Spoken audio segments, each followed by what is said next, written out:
ng bayan, maasahan anumang panahon. Magandang araw po sa ating lahat. Narito na ang pinakahuling update sa binabantayan nating mga bagyo sa loob at labas ng ating area of responsibility. Ito ang bagyong Mirasol at ang nagbabantang bagyong Nando na posibleng pumasok na sa ating area of responsibility ngayong gabi.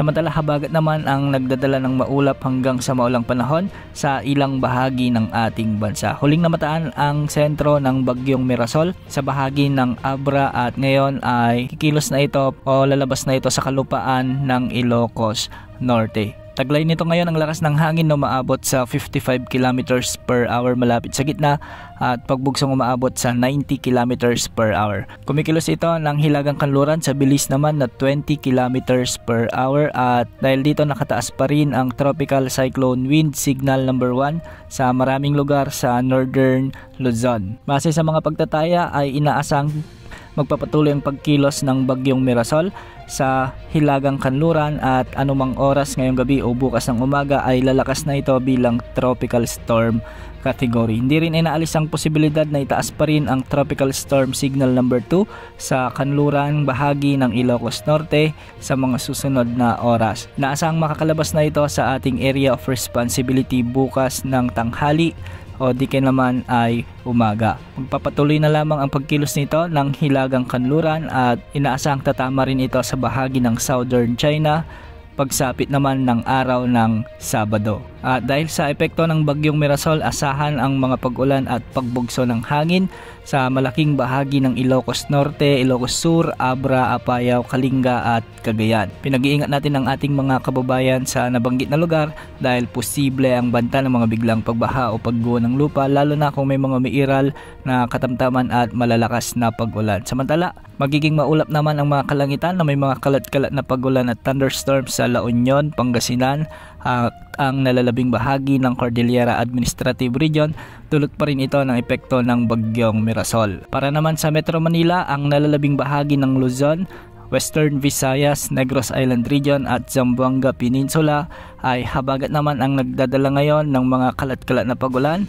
Magiging maulap pa rin ang mga kalangitan at hindi rin inaalis ang banta ng mga thunderstorms lalo na ngayong hapon at gabi. Sa nalalabing bahagi ng ating bansa, saan naman ang bahagyang maulap hanggang sa maulap na papawirin na may mga isolated rain showers and thunderstorms. Dulot ito ng mga localized thunderstorms. Walang nakataas na gale warning ngayon sa anumang baybaying sa akop ng ating bansa at ang mga pag-alon sa northern portion ng Luzon ay posibleng umabot hanggang 2.8 meters.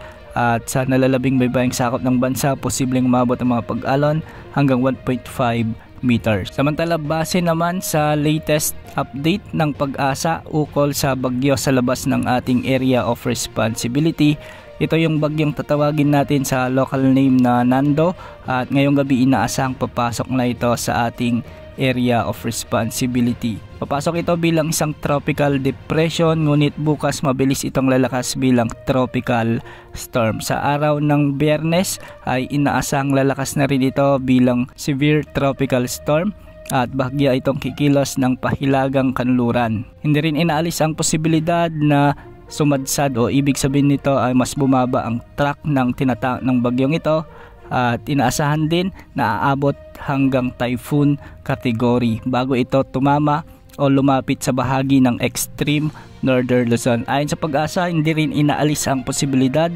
na itaas ang signal number 4 o signal number 5 lalo na kung ito ay umabot na sa super typhoon category habang ito ay malapit na sa kalupaan ng extreme northern Luzon o di kaya naman ay sa ilang bahagi ng northern Luzon. Dahil sa malawak at malakas na pagbugso ng hangin na dala ng bagyong ito, asahan naman na maraming lugar ang makakaranas ng mga pag-ulan dahil sa habagat na hihilain din ng bagyong Nando.